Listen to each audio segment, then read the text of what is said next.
صباح الخير يا جماعة. إيه يا شعب يا الحبيب الصبور المهاود المطرمخ. هكلمكم النهاردة عن نقطة لقيتها في نفسي، خصوصا في الفترة الأخيرة، ويمكن هي عندي من زمان بس أنا مش عارف، إنما يعني لقيتها في الفترة الأخيرة ان انا مزاجي شوية او مودي شوية او متقلب المزاج شوية في الذائقة الجنسية بتاعتي. يعني ايه؟ يعني في الاساس انا احب اللي هي البيضة اللي شعرها اسود وناعم وطويل، كل ما يكون اطول كل ما يكون اجمل. خلاص. لكن ده او دي مش قاعدة. ليه؟ لان انا لما بشوف يعني الافلام المفضله من البورنو ليا او المقاطع المفضله، سواء كلاسيكيه او حديثه، في اكس هامستر بالذات، لان ده الموقع المفضل الحقيقه، واللي ذوقه معقول عن اكس فيديوز والحاجات دي. اكس هامستر ده احسن موقع في رايي. خلاص. ف اللي انا اكتشفته ان كل عرق وكل لون بشرة أو لون شعر طبيعي له جماله. خلاص. وله جاذبيته، وهو قبول قلبي يعني لازم القلب هو اللي يقبل. واخد بالك؟ والقلب ملوش قواعد في نقطة الايه، لون الشعر او لون العيون او لون البشرة. ماشي. وده شيء كويس، شيء كويس. يعني احيانا بلاقي واحدة شقرة طبيعية بشكلها، يعني ناتشورال بلوند زي ما بيقولوا، مش صبغاه يعني، مش صبغاه اصفر، لا هي ناتشورال بلوند. وعينيها غالبا بتبقى زرد، لان ده بيتفق مع ده، لازم الاتنين يكونوا اللونين دول مع بعض. والميلانين هو اللي متحكم في لون العينين ولون الجلد ولون الشعر. الثلاث حاجات دي، الميلانين المادة دي هي اللي بتتحكم في لون الثلاث حاجات دي. لما يكون قليل يبقى البشرة فاتحة، يعني مايلة للبياض كل ما يكون قليل. والعيون كل ما يكون قليل تميل لألوان غير اللون الأسود، يعني للون الأزرق، للأخضر، للكهرماني، للرمادي، الألوان المختلفة الطبيعية دي اللي هي بدون عدسات برضه. والشعر برضه كل ما يكون الميلانين قليل كل ما يفتح لونه فيبقى بني او يبقى احمر او يبقى اشقر. وطبعا اللون اللي هو الابيض ده اللي هو المشيب او بسبب السن، ده بالنقص في الميلانين. الميلانين هو اللي بيخليه اسود او بيخليه بالوان غير الابيض بصفة عامة بالدرجات المختلفة. لما ينقص الميلانين جدا بسبب كبر السن في بعض الناس، مش في كل الناس، في بعض الرجال وبعض النساء، بيسبب في الشيب. بقول في بعض الناس ليه؟ لان انا مثلا في الاربعين او اكتر من 40، 43 مثلا، والشيب عندي في دقني مثلا، وانما في شعري بسيط. انا وارث الحكايه دي من والدتي، انما والدي ورث من والدته مثلا الشيب الكامل او الشيب الشديد. خلاص. فهو جين ووراثة بيدخل فيه عوامل وراثية. مش كل راجل في الأربعين أو في التلاتين أو أكبر من كده بيشيب شيب شديد. في اللي بيشيب بسيط قوي، تبقى شعرتين تلاتة.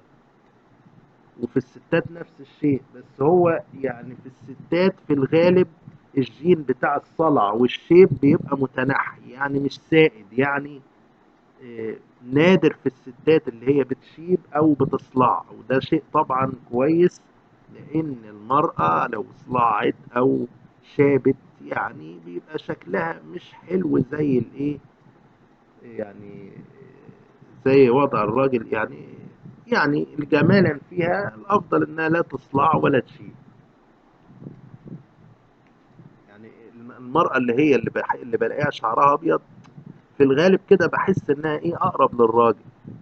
طبعا ده يعني غلط مني، ويعني لكن هو انطباع، بس انطباع، زي ما بعض الناس بتتضايق من المرأة اللي بتشرب سجاير، انما انا بتضايق من السجاير عموما، راجل او ست. آه، يعني حاجات زي كده. فنرجع لموضوعنا.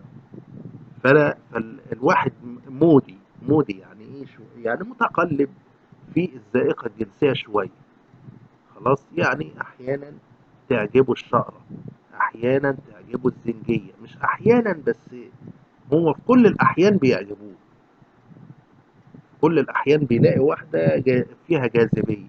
يبقى اذا المسألة في جاذبية الانثى او جاذبية المرأة، او ان انت تتمنى، مش تتمنى تمارس معاها الجنس، لا، تمارس معاها الحب، وتتمنى انها تبقى في حياتك بصفة عامة، يعني تبقى ونس ليك، تبقى سند ليك، تبقى درع ليك، تبقى سيف ليك،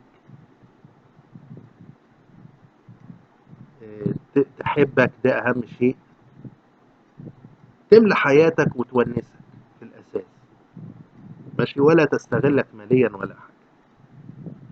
خلاص، وما تفرضش عليك حاجة وما تتسلطش عليك وهكذا، وتتقبل عيوبك وتتقبل افكارك الى اخره تماما بمرونة. فالمسألة هنا ان المرأة يعني او لون البشرة ما بيحددش جمال المرأة. يعني في السمرة، الاسفنجية يعني اللي بتبقى جميلة ومسمسمة وحلوة، في كتير، والشقرة في منهم كتير، واللي شعرها اسود في منهم كتير، واللي بشرتها قمحي، واللي بشرتها بيضة، واللي بشرتها زنجية. فانا بقول لك عشان كده انا توصلت القناعة ان ما يفرقش معايا اللون ده، ولون الشعر او لون العينين او لون البشرة. اللي يفرق معايا ولا العرق، الاسيوية او الزنجية او الاوروبية او الى اخره، اللي يفرق معايا العقل، الافكار، الحب، وان قلبي يتقبلها، يعني وشها يبقى مقبول، ما تبقاش مش يعني مش مسألة بقى جميلة او دميمة، مسألة ان انا اما اشوفها ابقى مبسوط، او ابقى مرتاح، او ابقى مؤتنس ليها، ما بقاش قلقان منها، ما بقاش منزعج منها، ما بقاش متضايق منها. دي اهم شيء، وهي نفس الشيء، واخد بالك. فالجمال موجود في كل الاعراق، ده اللي انا توصلت له. الجمال موجود في كل الاجناس، في كل الجنسيات، في كل الاديان، في كل الاعراق زي ما قلنا، والوان البشرة والوان الشعر والوان العيون. اهم شيء الطبع، وفعلا ده هو الاساس. اهم شيء الحب والطبع والمرونة الفكرية وانها ما تكونش مستغلة ماليا لا هي ولا اهلها، ما تكونش متعصبة دينيا لا هي ولا اهلها، ايا كانت جنسيتها، ايا كان سنها، ايا كان لونها، ايا كان لون شعرها، ايا كان لون عينيها. اهم شيء تبقى مقبولة قلبيا وهكذا. فاللي انا شفته ان انا في ساعات كنت اقول لا، ده انا عايز واحدة شعرها اسود، ما مش يعني الشقرة دي مش مفضلة عندي، الشقرة طبيعي اقصد. واستغرب من الستات المصرية اللي هي غاوية انها، خصوصا العوام يعني، اللي تعمل مية اكسجين على شعرها عشان تبقى اصفر وبتاع. ايه ده؟ انت شعرك طبيعي حلو، خلاص. خلاص اللون الطبيعي حلو، واخد بالك؟ فبالنسبة لي لو شقرة أو زنجية أو آسيوية أو بيضة أو سمراء أو عيونها زرقاء أو خضرة أو كهرماني أو رمادي أو أسود أو عسلي، والشعر نفس الشيء أسود أو أحمر أو أشقر أو بني، أهم شيء الطباع اللي أنا قلت عليها، وإنها مش مستغلة ماليا، وإنها تتقبل أفكاري وتتقبل عيوبي وتتقبل أمراضي إلى آخره.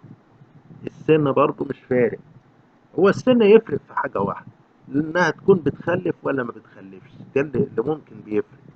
ومن المفضل إن السن يبقى متقارب عشان هي ما تموتش قبلك مثلا، يعني حتى تموتوا مع بعض أو تبقوا قريبين لبعض في فترة الوفاة، عشان تلاقوا الونس ده يفضل معاك، يعني الونس يفضل معاك لأطول وقت ممكن. لأن من الصعب حتى لو هي، يعني لو أنت خسرتها أو هي فقدت حياتها في فترة مبكرة عنك مثلا،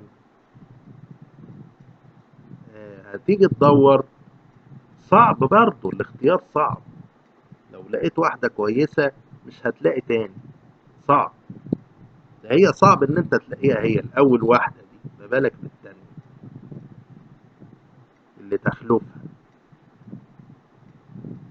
وانها تكون ام، وانها تكون اب ليك، وتكون صديقة، وتكون اخت، وتكون جيرل فريند ومساكنة وكل حاجة. بس انا حبيت ان انا اقول يعني ان انا مودي شوية في الذائقة الجنسية.